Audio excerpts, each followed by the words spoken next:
Okay, so let's get started. Today the outline is we're gonna do the take 20 to a tune. Then I'm gonna review the main points from last week, and then we're gonna do the empathy guessing game because we only did 3 out of 10, right? Yes. So we're gonna do that, and then I'm gonna talk about the wild world of psychotherapy. Okay? So let's just take 20 seconds to attune, focus on your feelings. Maybe some of you have been practicing that over the week. I put a different type of feelings wheel here. There's many different types you can get on Google. This one has like themes, like, terror, and then fear, and then apprehension, or grief, sadness, so pensiveness. So they go from like more intense to less intense.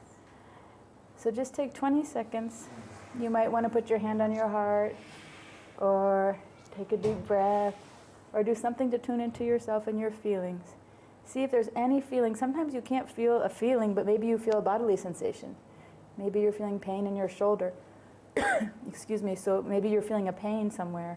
Maybe you're feeling hungry or a cramp. So then you can try to tie the feeling to that. Like maybe you're feeling uncomfortable physically, but that's also an emotion too. So just take a few seconds. Get in touch with the feeling. Take a deep breath, ground yourself into this Vedic psychology power hour. Okay? And now, just to yourself, express your feeling. I feel blank because blank. Right? Okay. And now I'm going to review just the 3 of the main points. We talked about so much, I know, in each lecture, but I just put out 3 that I thought were important ones. So remember Nightbird, the video you guys heard of her singing, right? So that was about radical self-acceptance. So there's a lot to this concept, but I just put out a few points. One of them is we have to have awareness and acceptance of our own difficult thoughts and feelings. Also our positive ones, all of them. We want to be aware of them and accept them, embrace them all.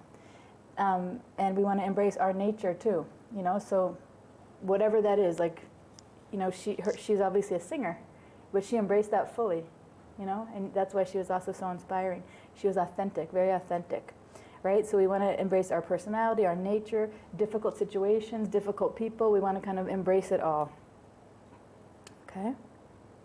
The second point that I pulled out from last week was this lack of insight. Remember the paddle ball that I was showing? Like, the guy hit himself in the face, but he's like, what is wrong with this person?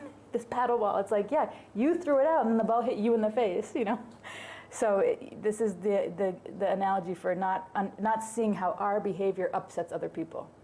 That's what the paddle ball is. So a lack of insight there. And so introspection helps us get more self-awareness and get the insight we need to have to see how our behavior affects other people, right? And so compassion and empathy starts with introspection. Introspecting on your feelings, that's why every time in the class I do it first, introspecting on what your feelings are. They live in your heart, which is your chitta, which is the home of your inner child, right? And then you want to validate your feelings and nurture your inner child. That's not a really quick and easy thing to do, but I'm just making those points. You can research it and see how to do it. Validate your feelings and nurture your inner child, okay? So those are the 3 main points. Now we're going to do the empathy guessing game. I put a little magnifying glass there because I think that the cat has a heart. I think he looks empathetic there. I can't tell if he's like licking his friend or biting his neck, but maybe he's comforting him. Okay, so this is the 4th one. So you just look at those 4 feelings, take a guess, note it down if you have a paper because we're going to score it after. The first 3 we did, I'm thinking of those like a couple classes ago. That's just like warm up. That's warm up. So don't worry about those for this week, okay? I'm just gonna show you 7 for this week, and it's 4, but it's really number 1 for this week, okay? How is this person thinking or feeling? Is that person in a joking mood? Do you think they're feeling flustered? Desirous? Convinced? Go ahead and note it down. What do you think? Some of you did it last time, but it's been a couple weeks, so I'm just doing it again, okay? And let's see. Desirous. How many people got that one? Desirous. A lot of you guys. A lot of people. No. Krishna Das, what did you get? I am convinced. Convinced? Yeah. Okay. What about her eyes look convinced? Yeah, because they are fixed and there is no expression in the... We need the mic, just one sec. Because the expression of the eyebrows and because they are fixed and kind of smiley, so it's like have something very clear. Okay. So I convinced was why. Okay, that makes sense. Maybe she's convinced that she's desirous. Desirous, yeah. She knows what she wants. She wants you, right? Okay, good. Okay, I'm going to move to the next one. How about this one, you guys? Is this person joking? Do those eyes look like joking eyes? Insisting? Amused? Or relaxed? What do you think?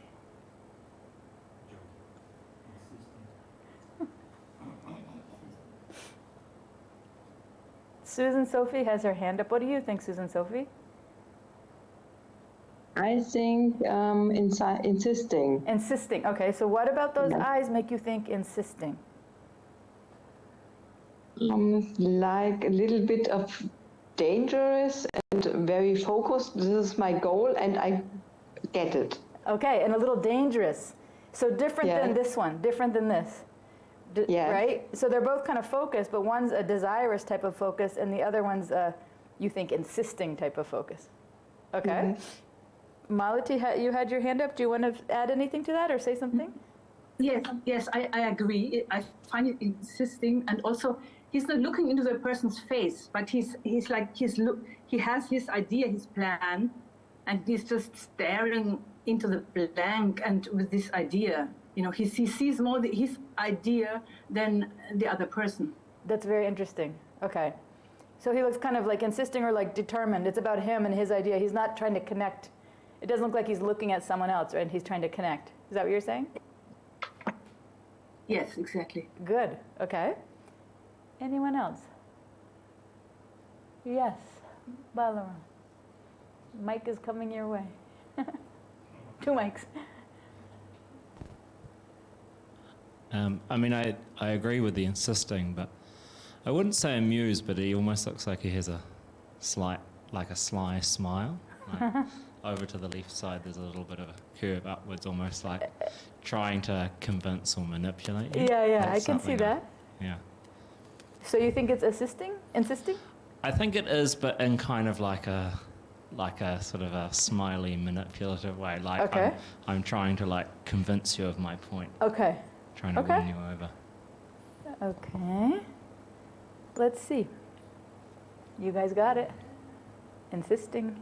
Good job. Do you want to say something, Vilas? No? Okay. How about this one? What is this person thinking or feeling? Irritated? Sarcastic? Worried? Friendly? What do you think of those eyes? Anyone want to talk? What do you think? What did you say, Kamala? Sarcastic. You think sarcastic? Let's hear why. Because he's looking like that, and then he makes kind of, He's averting his eyes. He's kind of looking. Yeah, he's not really agreeing in something, and he's kind of somehow not looking straight, looking on the side, and kind of maybe he witnessed something that he doesn't like or Okay. dislike. Vilas? Let's hear what Vilas has to say. I disagree. Okay. I think I read it as irritated, because when I'm sarcastic, I criticize someone, right?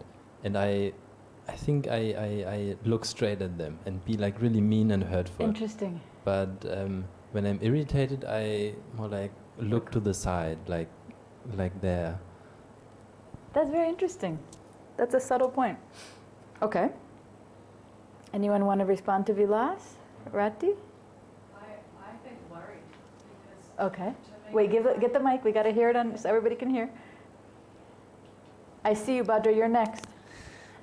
To me, the eyes look worried. Okay. It looks like he's looking inside his mind, that the eyes are not really focused on a point anywhere outside, but the gaze is actually internal into something that's churning inside. Oh. That's how I worry. That's when very I'm worrying. insightful. Yeah. So looking up, like something's bothering Yeah, him, maybe like anxious or worried. The looking upwards Yeah. to the side look is like inward. Okay, one sec, Gorgia, and I'm going to give Badra a chance. She's had her hand up since the beginning, and then I'll come back to you, and also you. Badra, your turn. Thank you, Joshika. Hari Yes. Bol. Hari Yeah, Bol. I think I agree. I think he is worried.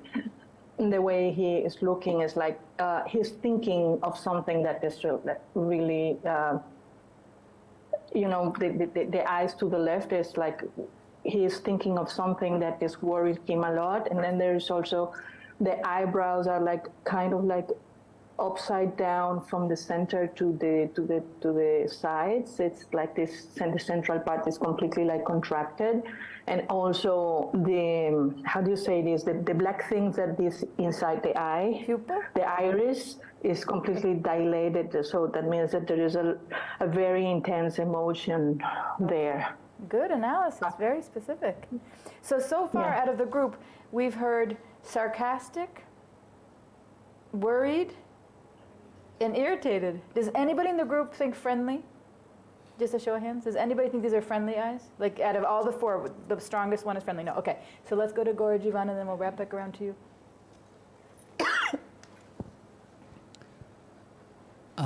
Yeah, I see it as worried, but for external reasons, not for internal reasons. Like that movie, The Birds, where like the people are getting attacked by birds. It looks like something's like a bird is about to like fly down and like pluck his eyes out or something. Interesting. Okay, He's so how would looking his, at the how, thing if there, that's about if, just to- imagine there wasn't a bird and he was worried for an internal reason, then how would his eyes look? I don't know. Probably somewhat similar, but yeah. But it looks like he's focusing on something. I mean, yeah. to me, it looks like he's looking at something So- that's about to do something. to Okay. him. Yeah. Interesting. Very interesting. You guys are such good observers. Okay, your turn. What do you think? So I think it's irritated because when person irritated, he or she like steps back and look like from the side, and also he irritated and he somehow is trying to protect from the person with whom he is not he doesn't want to communicate.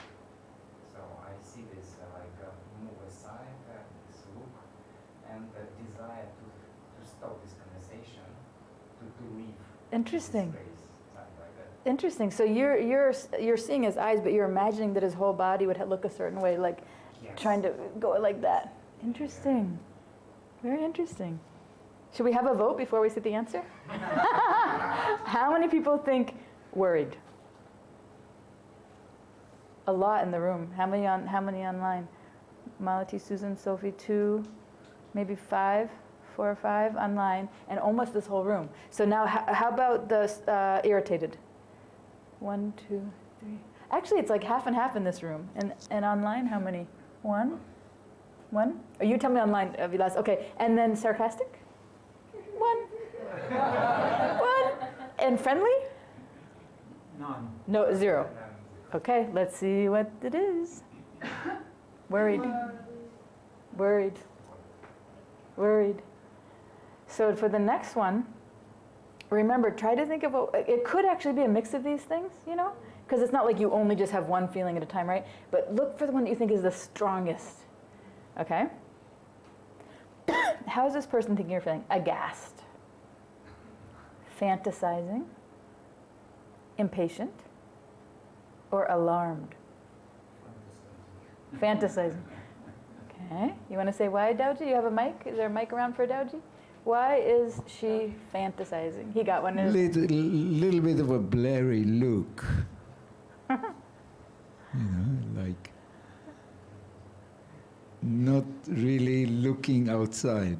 It's not like looking inside. A little blurry. Like daydreaming, kind of? Daydreaming, yes, Okay. fantasizing. Okay. She's seeing the most handsome, eligible bachelor, and she's thinking, yes. Okay. Vilas looks like he agrees? No. Okay. Anyone else? Susan, Sophie, what do you think? I also agree with Dauji, and I think she's in her own film, in her inner film. In her own film? Feelings. Yes. Feelings. Okay. Yeah. She's in her head daydreaming about something. Yes. Okay, good. Okay, so we've got 2 people for fantasizing. Does anybody think it's something else? Does she look impatient? Impatient? Impatient. What about, okay, where's the mic for Kamala? Let's hear why you think impatient, Kamala. Because she's also kind of waiting for something which is not really happening. It's like, when is going to happen? Where's my handsome eligible bachelor? Okay, that makes sense. These 2 could go together. Anyone else? Oh, okay. One more over there. Mike coming your way. I think impatient, because she's like, why is he so slow or something like that? It's like, oh, he's taking forever. Good. I think you could convince some people in the room for that one. How about your brother? What do you think? You agree with her? It's definitely fantasizing. Oh. Because it's like she's looking into the distance. Okay. Like it's something that's going to happen or she wants to happen. Okay. It's definitely fantasizing. Okay, interesting. Very interesting. And Mom or Dad, do you guys want to weigh in? No? Okay, Dad? I kind of think it could be a gas. There's just something about the expression with the raised eyebrows. Mm-hmm. There was a politician in New Zealand who used to paint her eyebrows on, and they were always raised, so she always looked like a bit, alarmed or aghast. So she almost has a look like, oh my God, what is that person doing? Okay. Good. Anyone else want to weigh in before we see? Let's see. Fantasizing, brother's right. But it doesn't mean she might not have been impatiently fantasizing, right? If we interviewed her, we could find out. Okay, how about this one? Apologetic? Is that those friendly looking eyes? Uneasy? Or dispirited? So he's like disheartened about something. What do you think?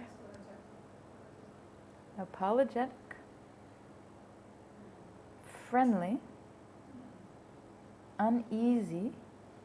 Or dispirited?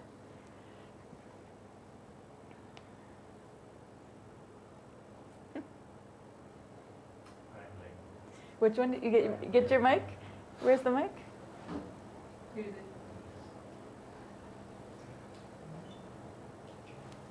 So for me, it seems friendly because his eyes and the face expression are very open, very attentive. Okay. He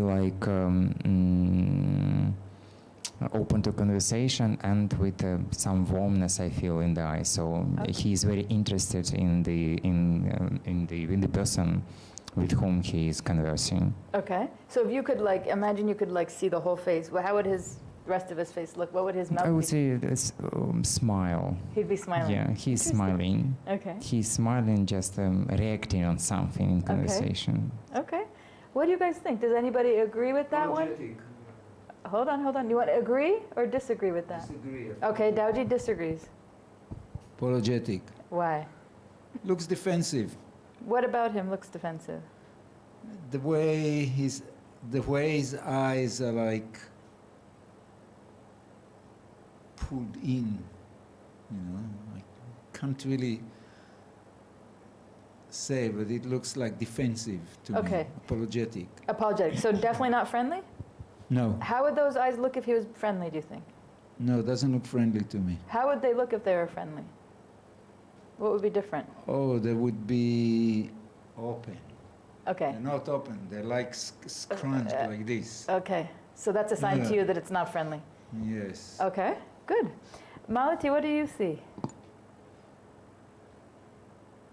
It seems to me that he's raising an eyebrow, and that would indicate that he's uneasy about something. There's something which is a little bit, like, it's a little surprising to him, but he's not fully, this one eyebrow only. That means there's something which is slightly disturbing. He's feeling uneasy about it. Mm-hmm. It's like from the corner of his eyes. The eyes are not even, and I think this is a sign of this is not friendly. Very good. That's very subtle, right? What Malati's saying? You see that? She caught the eyebrow, how one's different than the other one. And that looks uneasy, right? If you're like, I'm not sure. I don't know if some people can't make their eyebrows go like that, but if you can, it's kind of like, I don't know. I'm not sure. Yeah. Good, Malati. Okay, anyone else? We want to weigh in on what you think. What do you think, Kamala? Have the mic, and Gora Giovanna, you have a mic over there? Okay. Is apologetic and defensive, are those really like synonymous? I don't know, but we're going with apologetic. Yeah, I just had a general question. I don't know. I didn't make this survey up, so I'm just going with what they have. It was like a question about like those, like feeling apologetic and feeling defensive. Like you can feel those at the same. If you can actually truly be apologetic while being defensive. Oh. I was wondering if Yeah. those are really synonymous. I don't know. It was being used interchangeably. Yeah. I don't know. I'm just kind of opening it up. I'm not like lecturing now. I'm just doing a different mode of you guys. You guys are the experts. Okay, anything else? Uneasy. Malati got it. Malati got it. Good one. I think the eyebrow is the giveaway. Got to pay attention to those eyebrows. Okay, how is this person thinking or feeling? Despondent, kind of like discouraged, relieved, shy, or excited?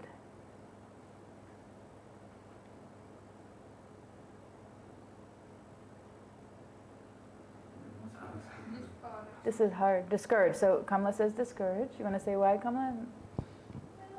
Because he looks like, oh, what happened here? Something, kind of out of my control, and I didn't expect that, and I feel bad about it, and something. Okay, and you can tell that by what specifically are you seeing here? By squeezing the eye like this and kind of... Squishing his eyes. Yes. Right, because earlier Daoji was saying if you're friendly, they'd be open, right? Mm-hmm. And you're seeing that his eyes are squished. Like this, and then also Squinting. here. Squinting. And Squint. he is also contracted here. So Okay. Yep. Good, Kamala. Anyone else? Does anybody think he looks shy or relieved? Yes? I also think discouraged, despondent, and his face expression is like so shows that he's in a tense. Tense. He's intense, and in his eyes there is a despair. So he's intense, and he didn't see the decision. He didn't see the way out for him. Oh. And so, this tension, it's on peak. Yeah. So. Discouraged. Yeah, discouraged. Okay, good. Anyone else? All right, let's see. You got it. Good job. You read his mind. Okay, last but not least, how about this person? Annoyed? Hostile? Horrified? Or preoccupied?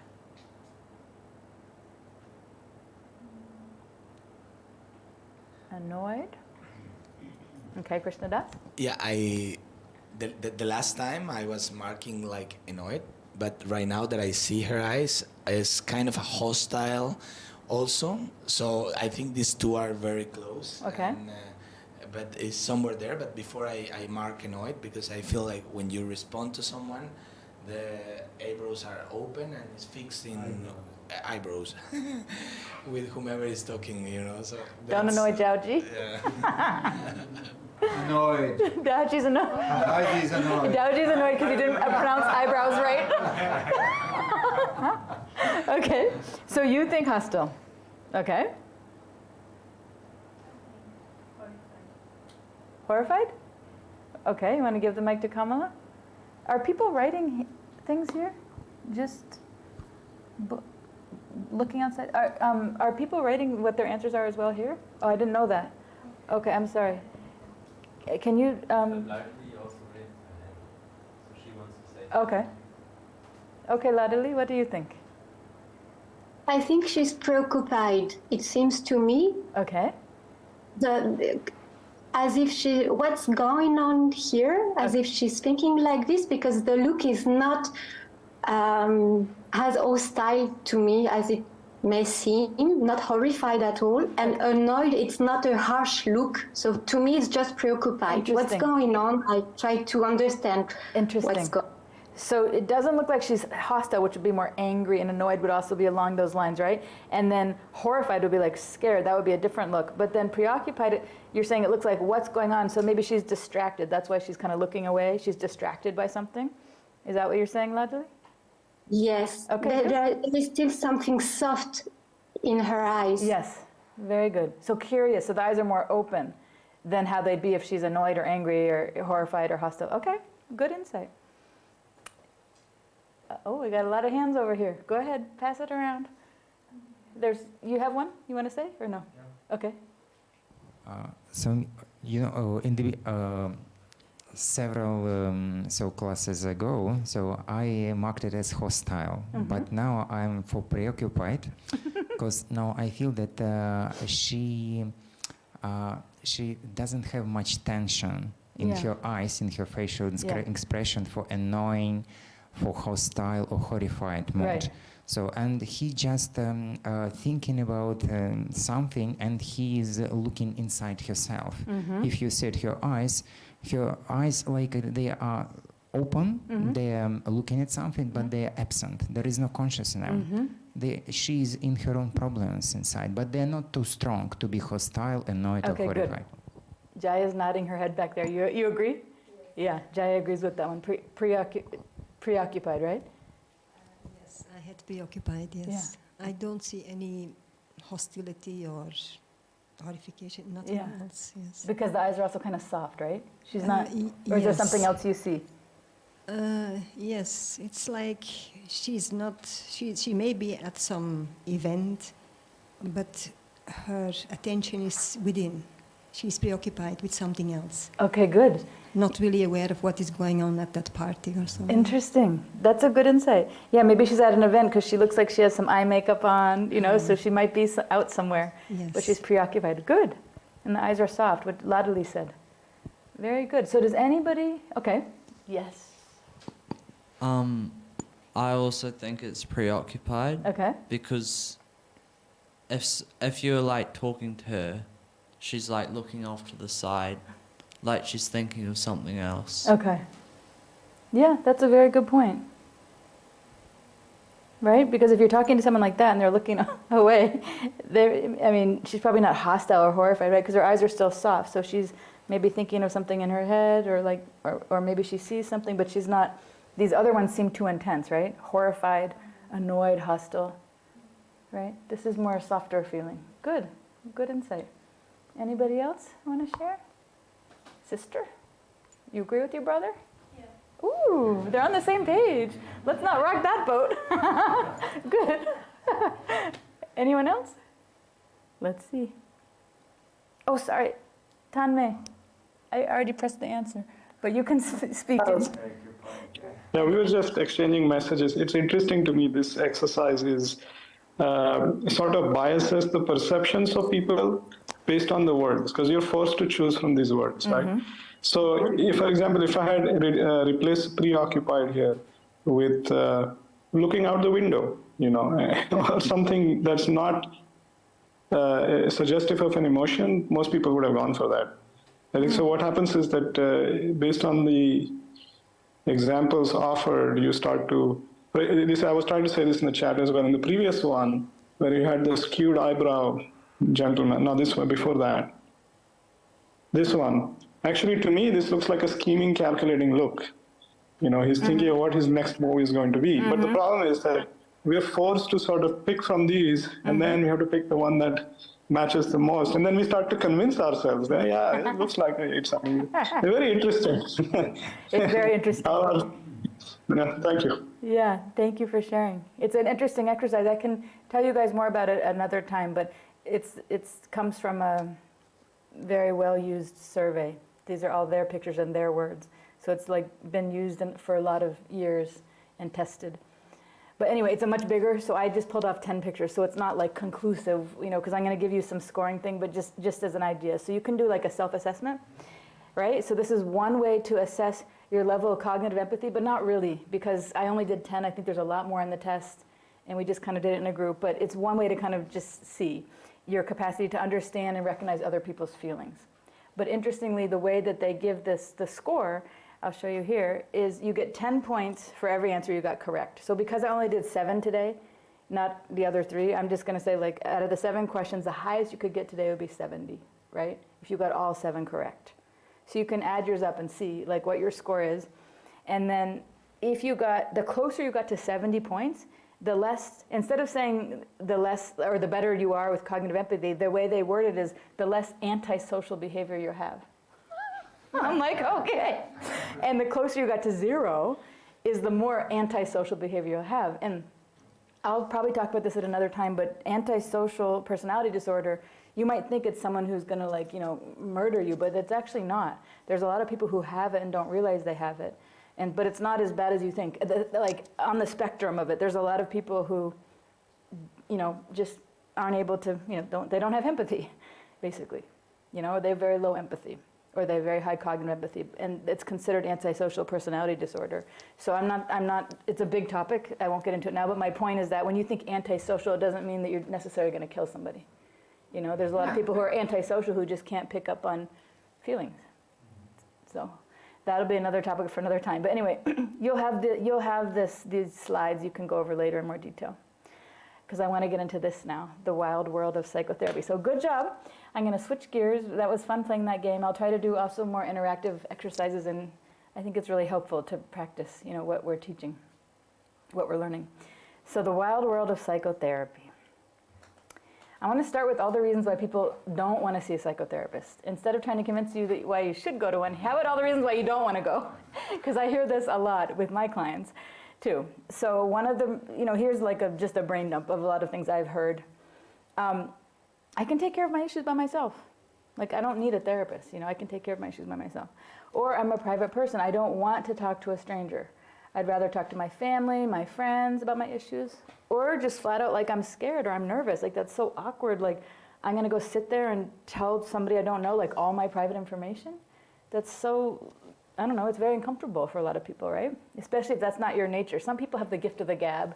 They just want to, like, tell you everything. And some people are, like, very private, right? You don't want to go and talk about all your private stuff.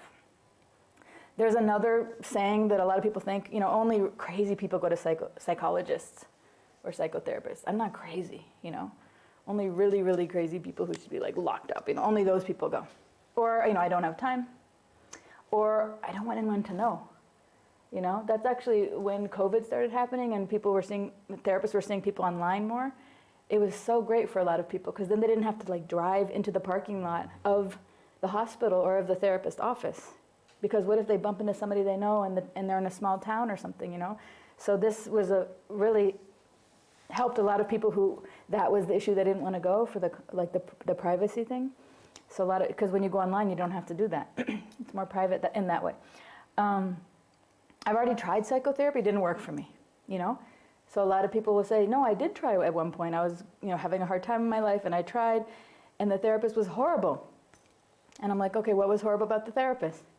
They just sat there for the whole hour, you know? They just sat there and they're like, yep, I hear you. That sounds really hard. I'm sorry. Do you want a Kleenex? You know, like, so they didn't give me any direction. I didn't know, I mean, and then the hour passed, and I don't feel any better. I just vented for an hour, you know? So stupid, waste of time. I want them to tell me, here's what your problem is, and here's what you need to do about it, you know? So I've heard that a lot. And what good will talking do? What's the point? I mean, especially if you're not like the talkative type. You're supposed to sit there for an hour and just talk, especially if the therapist is not really giving you feedback. It feels so awkward. It feels so invalidating, actually. If they're like, Or some therapists, I don't have a little thing to show you, but they'll take a clipboard and they're like, ooh, eyebrow. Oh God, you know? Or they're just blank and they give you no feedback for the hour and they're writing all the notes and you're like, it feels so cold, you know? And so you're already nervous going and then they're like making you feel like you are a crazy person when you're not, you know? So that's one thing I hear a lot. Or here's one, I'll be seen as weak. You know, I'll be seen as weak. A lot of times we build our whole life to be strong, you know, and then I'm gonna have to go and talk about my weak points. And when I talk about my weak points, it makes me feel worse.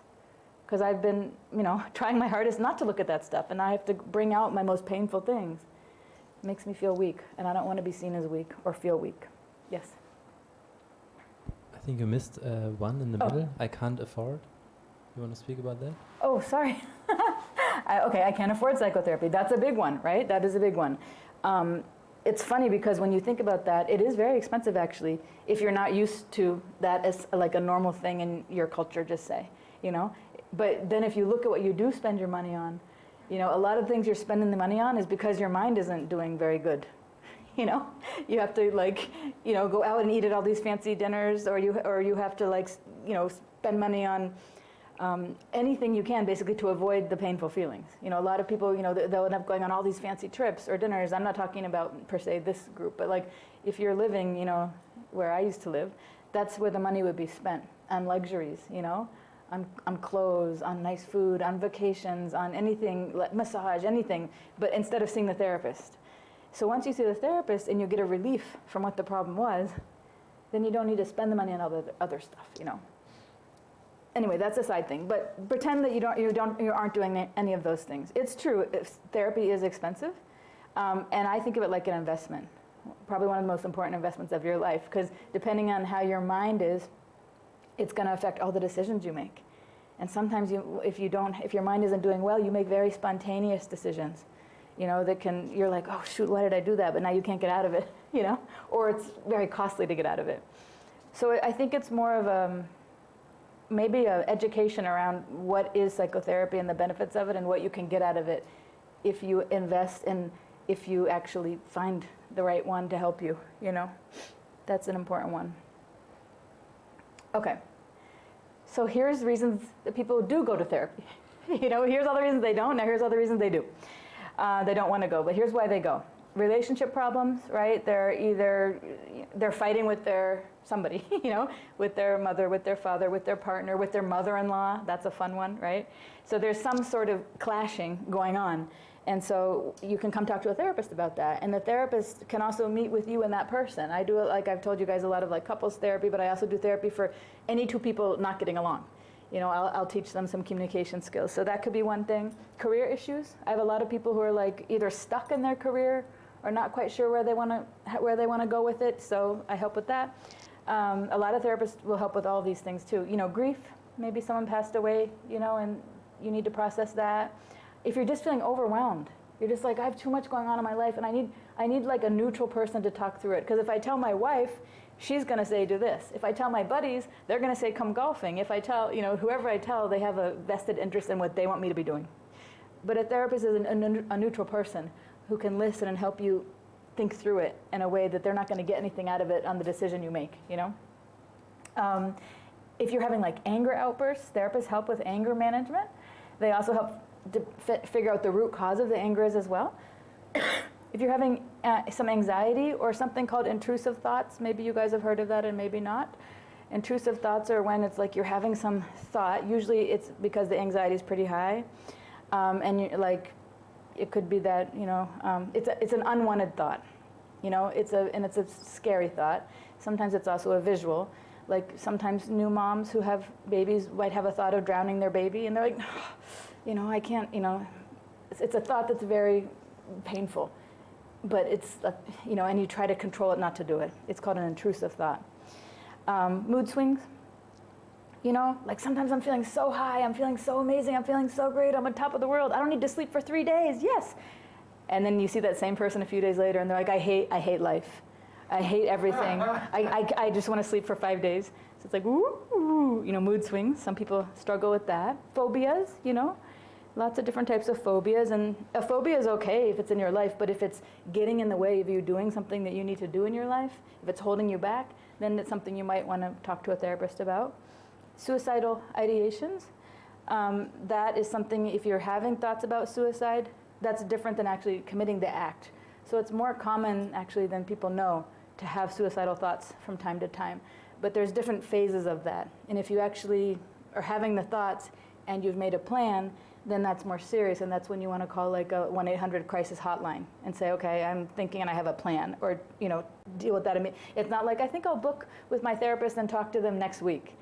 This is urgent, you know, if you're having a thought and you want to act on a suicidal thought. But if you're having ideations and they're coming and going and they're just kind of thinking about them, that's something you can process with a therapist and figure out the root cause of that. Addictions, there's all types of addictions. Some of them are obvious ones that we know about, and there's some that are less obvious, and a therapist can help you figure that out and work with that. Eating disorders, some people overeat and then they purge. Some people starve themselves, they don't eat at all. There's many different types of eating disorders.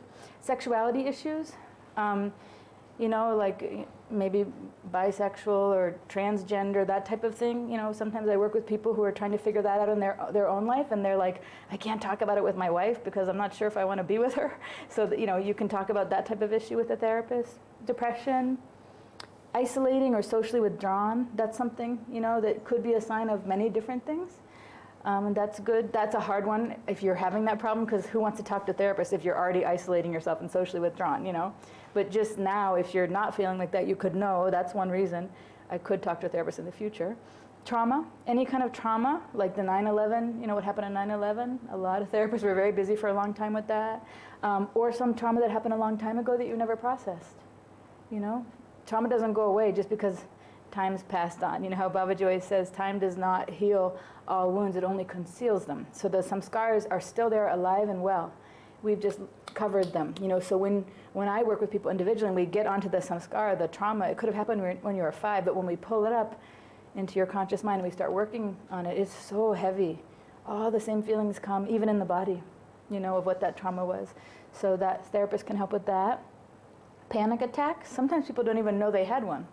You know, they'll tell me their symptoms. I'm like, that's a panic attack. Oh, I had a panic attack? I'm like, yeah, that's a panic attack.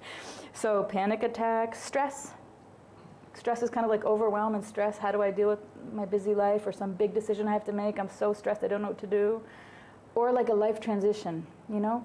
Like maybe I have some people who have new children, or they're just getting married, or they're just getting divorced, or they're moving to a new country, or they're retiring, or they've just lost their spouse of 50 years, all different types of life transitions. Sometimes it's helpful to have someone to just talk through and process your life with you, you know? Okay, now let's go back to why people don't want to go to a therapist. I had 10 reasons, here's 10 more. So, number 11 is my friend had a bad experience. You know, so I was considering it, but then one of my friends told me about this horrible therapist, so I just can't go. I just can't get it out of my head that after that's too traumatizing. Because therapists are not perfect. They're human beings too, you know? And so there's lots of stories that you might hear, and then it's like, oh God, like, that's like, it's scary. If you're already scared of going and then you hear something like the therapist had a love affair with one of the clients, or the therapist, like a client started sharing and then the therapist starts sharing, and then they're like friends or something, and then the therapist got mad at the client because the client wasn't empathetic to them, or something. Like there's all these different types of things where it's like a bad boundary, you know, or a therapist is smoking marijuana with the client, and I'm like, oh no. Like I've heard of so many stories that I'm like, oh, I'm sorry you had that experience, you know. So it's you know, people can have bad experiences with therapists. All I will say is that don't stay with that therapist, but don't give up, because there's many good therapists out there too, you know. Okay, it'll take too long. That's when I hear all the time when I have clients. They're like, how long is this going to take? I'm like, probably years. Years? I'm like, yep. Because how many years did it take for you to get into this situation? You had the whole childhood and all those samskaras were getting put into you, and then you acted on those samskaras for all these years, which fortifies the samskara. Every time you act on one of those negative, painful, hurtful samskaras, It makes it stronger and bigger, and really, it's like a concrete bridge by the time I'm seeing the person. So now we have to first of all realize you have that samskara, and then we have to work on it and try to disintegrate it. That takes a long time. So I would rather just tell people that up front. And if they're like, well, this therapist said they can do it in 3 sessions, great. Please go there. I do a different kind of therapy. So what I'll say is there are some therapists who can do something called short-term therapy. It depends on your goal. Like, just say you're grieving about something. Sometimes it's just about 3 months of therapy. It might be 12 sessions, and you'll feel better. You'll get a relief, And then if there's someone else who's like, I have a childhood trauma where I was sexually abused. That's not going to be 3 sessions or 12 sessions. That's very deep part of your person. It made your personality, So it just depends on what it is you want to work on. And sometimes you don't know. You have to go to the therapist and say, I don't know, something doesn't feel right. I'm depressed, but I can't figure out why. Once they figure it out and they give you the assessment, then they can tell you how long it will take to treat and their best estimate. Here's another one. Okay, if I really need help, if I really need to see a psychologist, I will just take some medicine, because I do not want to sit there every week and talk about the same stupid problem, So that's one. Some people say that. And other people, what, me? I don't have any problems. Some people say that. I oftentimes will see people who are married, and they're into therapy, but their spouse isn't. So they'll be like, my husband said he doesn't have any problems. And I'm like, okay, then don't try to tell me he has problems. Just let him be. Just because you're into therapy doesn't mean he's into therapy, So some people say, well, I'm on a spiritual path, and my spiritual practice is all I need. That's it. Therapy is for these material people, not me. That's a common one I've heard. And then here's one. I can do this energy healing or some other alternative medicine and not therapy, right? Because this energy healing is very popular, and it's wonderful, and it can be a complement to the therapy, but you can't do that on its own because it doesn't touch the samskara. In order to work on the samskara, the number one ingredient we need is your buddhi, your intelligence. You have to be, and like when I'm doing it, I'm educating you and telling you this is what's happening. You have to be completely aware of what we're doing so you can heal that thing. So if you're just laying there and somebody's doing energy work and you're asleep or you're hypnotized, how is your buddhi working? It's not working, So this is a different type of thing, the deep level of your the foundation of those samskaras. You need to be completely aware of it and alert and very involved. So that's why this energy healing is in a different category, or alternative medicine. Here's one. I don't want anyone knowing my business. And that's true, right? Maybe you have a very, very big secret, and if you tell this therapist, what if that therapist tells somebody? What if the therapist spills the beans? And actually, therapists are called, in the US at least, I can't speak for India, but in the US, they're called mandated reporters, which means they have to break the confidentiality if you tell them that you hurt a child. They have to call up the state and be like, all right, so-and-so and so-and-so was just in my office, and he told me that he sexually abused this child or hit this child or hurt the child. You have to report it. And then you have to tell the client, I'm sorry, I had to report that. Or if they're saying that they want to kill themselves, you have to say, okay, you're not safe right now. For your safety, I have to call and we have to hospitalize you. So so it's true. If you come and you've done something to hurt yourself or somebody else, or you're about to do that, we're going to have to tell people your business. Otherwise, the therapist should not be telling people your business, and they should tell you that up front in the paperwork. That they would have to break confidentiality in these cases.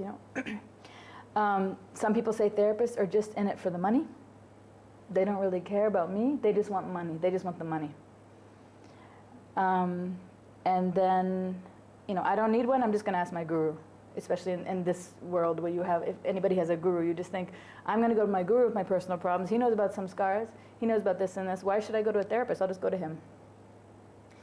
And then another one is, it's too uncomfortable, it's too awkward, it's too painful. It's just so awkward sitting there with the therapist for an hour. I don't know, so I already touched on that one, okay? So let's hear what Babaji has to say about this. Babaji said, compassion is the cure for the disease of selfishness, the root of materialism. Therefore, compassion is the essence of religion. Out of ignorance, the conditioned living entity mistakes the subtle and gross bodies for the self. This gives rise to the self-centered view. You can see the the picture of the lady with the crown, right? Self-centered view. The more one gives up selfishness, the more one is compassionate, the more one's real personality manifests. Psychotherapy can be extremely helpful in this endeavor. I would suggest that everyone give it a try. Okay? So there's different types of psychology professionals. I'm just listing a few. There's many more, but just these are the ones you might hear most often. There's something called a psychiatrist, which you've probably all heard of. And so often people get that confused with a psychologist. So they're like, oh, you're a psychiatrist? I'm like, no. Psychiatrist is an MD doctor. That is a very big undertaking to become an MD, like you all know. So a psychiatrist is an MD. They can do a psychological evaluation of you, and they can prescribe medicines. That's very different than a psychologist. I'm a psychologist. I have a PhD, not an MD, which means I cannot, if anybody came to me, I can't be like, oh, you're anxious and you should take this medicine. That is not in my wheelhouse. That's unethical if I did that. I actually don't even talk about the medicine. I wouldn't be like, you should be on Zoloft and this milligram. I don't do that. I say, talk to a psychiatrist, That's out of my boundary of ethical practice. So as a psychologist, there's different types. So if you're a clinical psychologist, you can do assessments, which are long, 1 or 2 hour long or many question tests to assess really what's going on with that person. You can do assessments. And you can also do psychotherapy. And psychiatrists can also do psychotherapy too. They can. And then the next one is called a psychotherapist. So that's at the master's level. That's not a PhD. So if somebody says they're a psychotherapist, they have a master's. And in the US, you can be called a licensed psychotherapist. So I can't speak for India, and I know there's a lot of different countries where everyone's from, but in general, this is how it goes. Psychiatrist, MD doctor, psychologist, PhD, and then psychotherapist, MA. And the psychotherapist provides psychotherapy, okay? Then there's something called a clinical social worker in the US, and they also provide psychotherapy. They can do therapy as well. They have a little different angle because they know how to connect you to resources in the community, because they're more social. That's why they're social worker. They can connect you to resources where the psychotherapy, like for me, my training is, first I got my psychotherapy degree, then I became a licensed psychotherapist in the state of Florida. So I can do all the stuff that a psychotherapist does, and I'm still licensed there. Then I became a psychologist. So now I can do stuff that psychologists, I have that range, and Vedic psychology, but I don't prescribe medicines, and I don't do the social work, I didn't get trained in that. In psychotherapy training, you go very deep into how to work one-on-one with the individual. And social work training, you get some of that, but you get a much broader, like how to work with the community, how to work in schools. It's much broader as a social worker. However, there's very good social workers who are therapists, who will see you for therapy. So in case you're considering trying to see a professional, I just wanted to give you this so you don't get confused, like which one should I be looking for, So I would say look for a psychotherapist. Sometimes they just call themselves a therapist. Sometimes they also call themselves a counselor. Okay, like a counselor, a psychotherapist, or a therapist. Okay, so the role of a psychotherapist, there's many things the psychotherapist does, but here's some of the ones that are the most common. They meet with the client regularly. Actually, this is the reason why I put that is, to me that was obvious, but to a lot of people it's not. So what happens is they'll come for one session for 1 hour, and they're like, okay, thank you. And I was like, I'll see you next week. They're like, no, I'm good. And I'm like, okay, well, I don't know how to describe what a good analogy is, but okay, it'd be like this. Imagine that you were going to run a marathon, and you'd go on one run one time, and you're going to run 26.2 miles. I mean, how many times do you have to go on a run to be ready to run a 26-mile race? Not once for one time for half an hour, So seeing a psychotherapist is a regular part of your routine. It's a weekly thing you do for oftentimes years. So the psychotherapist, you meet regularly with the client, which usually is once a week. They listen to you. They've been trained and they have good listening skills. They provide empathy for you and support. They help see your side. So even if you had some, really big blowout with your husband, and as the therapist, you can see how they're kind of like in the wrong. But you're not going to smash your client and be like, you're in the wrong, you're so stupid, he's right. Therapists don't do that. And that's why it's nice to have a therapist, because sometimes nobody can hear your side. You feel so misunderstood. So the therapist will listen and hear you, and then give you some kind of question to reflect on, to help you see it yourself.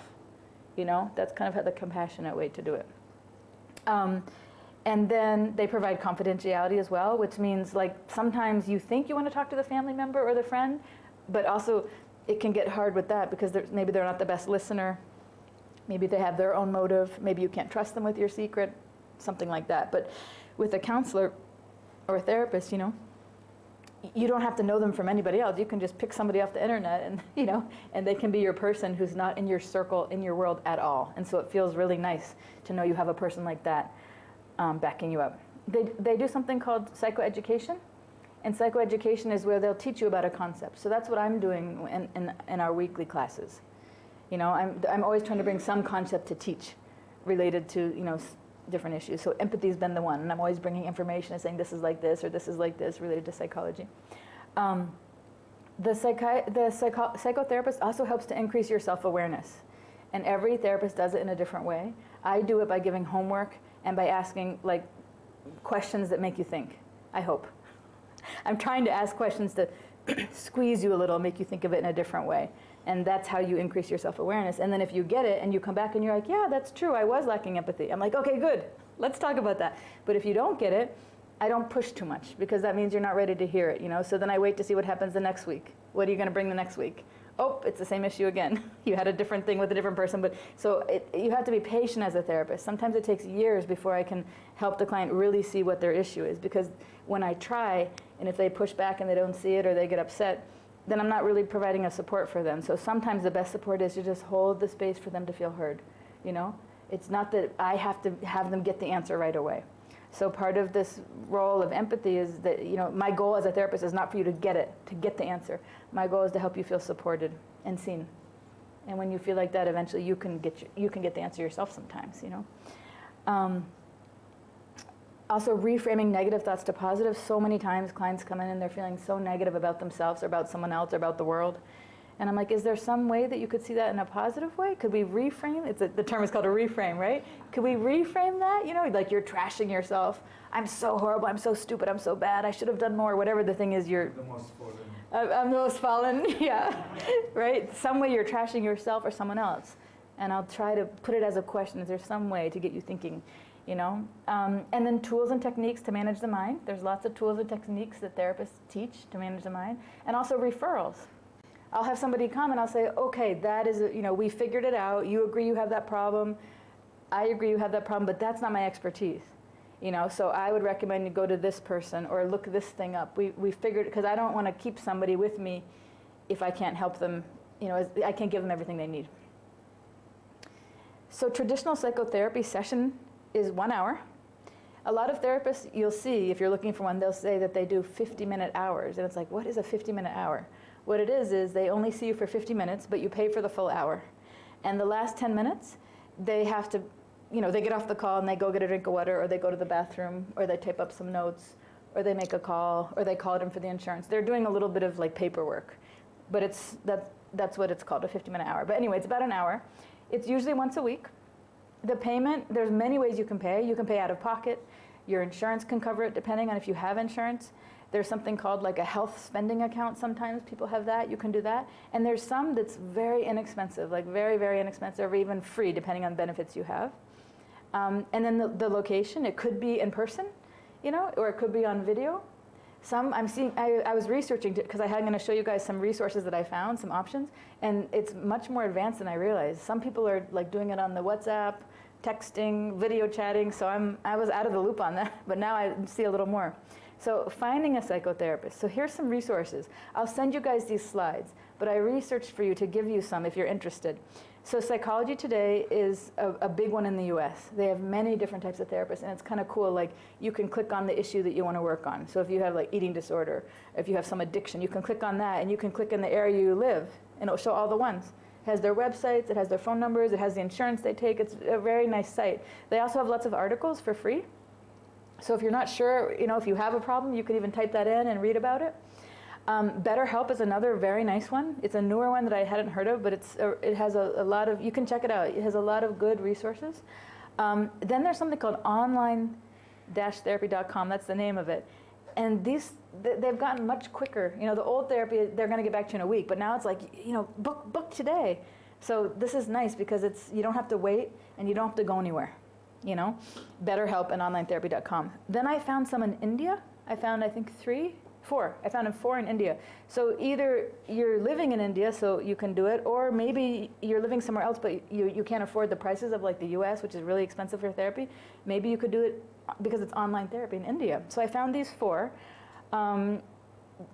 The prices were like, I think like 1,200 rupees for an hour, or like 600 rupees for half an hour. They have different amounts of times as well, and they have lots of different specialties. So I thought that was nice. This one's called Amaha Online Therapy, the Hope Network, Vandervala Foundation, free. That one's free. I found a free one.